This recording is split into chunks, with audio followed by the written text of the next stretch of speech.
په پایل کې د مهمو خبرونو سرټکي دوحې ناسته کې په معناداره ګډون د امیر خان متقي ټینګار د مغرضو هیوادونو پر وړاندې د دفاع وزارت دریځ د نجونو پر زده کړې د حامد کرزي غوښتنه او په افغانستان کې د القاعده شبکې پر احتمالي شتون د امریکا اندېښنه د نړۍ څخه له کډوالو سره د دبلیو اف پی د مرستې اعلان په پاکستان کې 2 غبرګې چاودنې د روسیې په هوایي بریدونو کې اوکرانیانو ته مرګ ژوبله او په ترکیه کې په پولیسو مرګونی برید د لوبو له ډګر څخه د سریلانکا پر وړاندې د افغان لوبغاړو یو موټی کېدل د اردن پر وړاندې د سهیلي کوریا ماتېدل او د کرکټ نړیوال جام ته د هند لارې موندل.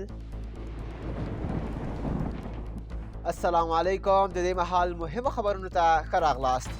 د اسلامي امارت د بهرنیو چارو وزارت سرپرست مولوي امیر خان متقي د افغانستان لپاره د اروپایي ټولنې ځانګړي استازي توماس نیکلاسن سره په لیدنه کې ویلي چې افغانستان په اړه د دوحې په ناسته د دوی په ټولیز ډول په مثبت نظر ګوري خو معناداره ګډون پکې غواړي.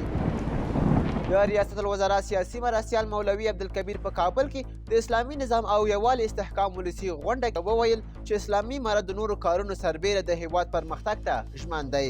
د ملي دفاع وزارت سرپرست وایي ډیری مغرضه هیوادونو هڅه وکړه چې په هیواد کې میشت قومونه سره وویشي خو افغانان نور پوهېدلي او هیڅکله به د پردیو لاسپوڅي ونه ګرځي.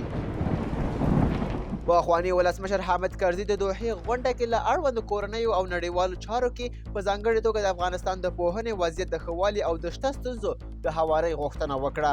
د فبروري په 13 او 19 د افغانستان په اړه د ملګرو ملتونو په کوربتوب په دوحه کې غونډه جوړیږي. ښاغلي کرزي په خپله ایکس پاڼه یو ځل بیا د افغان نجونو زده کړه حیاتي مسله وبلله.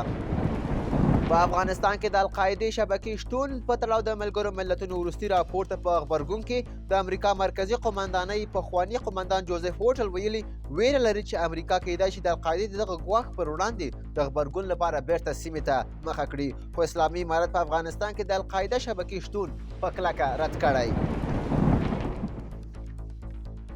او د اسلامي امارت د برېښنا شرکت مسؤلین وایي چې د افغانستان څلورو ګاونډیو هیوادونو ته د پخواني جمهوري نظام څخه پاتې $620 میلیونو د پور د ادا کولو ترڅنګ د برېښنا د مصرف لپاره له وړاندې پیسې هم ورکړي دي.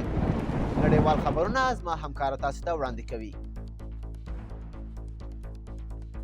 دبلیو اف پی له پاکستانه راسنه شوي افغان کډوالو سره د نقدو پیسو مرسته کوي. د خوړو نړیوال پروګرام ویلي چې د کډوالو نقدي مرستې ته $3.8 میلیونه د بیړني غبرګون له مرکزي صندوق څخه اخلي او زیاته کړې چې 33,000 راسنه شوي کورنۍ چې څه باندې 210,000 ماشومان میرمنې او نارینه پکې دي له دې مرستو برخمنېږي. پاکستان بلوچستان ایالت کې د پارلماني ټاکنو په درشل کې 2 غبرګې چاودنې وشوې چې له امله 40 تنه وژل شوي او 60 تنه نور ټپیان شوي. ویل کېږي چې ډیری مرګ ژوبله ولسي وګړو ته اوښتې ده. د سعودي عربستان د بهرنیو چارو وزارت وایي واشنګټن ته یې روښانه کړې ده چې ریاض تر هغو له اسرائیل سره د اړیکو ټینګول نه غواړي چې یو خپلواک فلسطیني دولت په رسمیت پیژندل شوی نه وي. د اوکراین پر پلازمینه کیف د روسیې په تازه توغندیزو بریدونو کې لږ تر لږه 15 تنه وژل شوي او شاوخوا 60 نور ټپیان شوي. روسیې داسې مهال پر کیف بریدونو ته زور ورکړ چې د اروپایي ټولنې د بهرني سیاست مشر جوزیف بوریل او د ملګرو ملتونو د اټومي انرژۍ مشر رایفل ګروسي د اوکراین په سفر بوخت دي. د ترکیې په استانبول کې د څارنوالۍ ودانۍ مخې ته 2 کسان په یو وسلوال برید کې وژل شوي او 6 تنه نور ټپیان شوي چې 3 پولیس او د څارنوالۍ ساتونکي دي. پولیسو ویلي چې یوې ښځې او یو سړي په برید کې لاس درلود او د څارنوالۍ مخې ته یې په پولیسو او ساتونکو ډزې وکړې. او وروستی خبر په جرمني کې بیا په لسګونو زرو خلکو لاریون وکړ. د لاریونونو هغه مهال زور واخیست چې د جرمني د ښي اړخ یا د جرمني بدیل ګوند د یوې پټې غونډې خبر خپور شو. په دې غونډه کې د ښي اړخ ګوند غړو د کډوالو پر جبري ایستلو بحث کړی و. اوس زما همکاره تاسو ته د لوبو له ډګر څخه یو څو مهم خبرونه وړاندې کوي. لومړی خبر د 2024 کال له جنوري میاشتې راهیسې زیات شمېر افغان لوبغاړي په متحده عربي اماراتو، بنګلادیش او سویلي افریقا کې په سوداګریزو لیګونو بوخت وو، خو اوس د سریلانکا پر وړاندې سیالیو کې سره یوځای شوي دي. دا لوبې د جمعې په ورځ پیلیږي.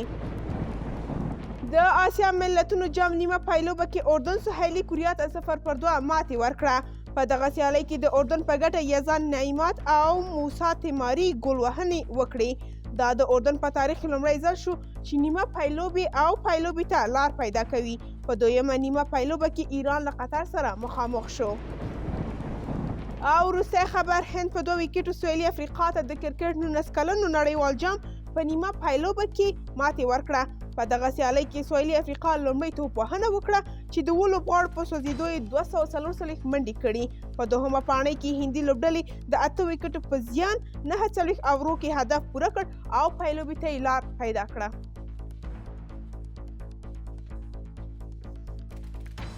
دا و د دې مهال مهم خبرونه. تر بیا د خدای په امان.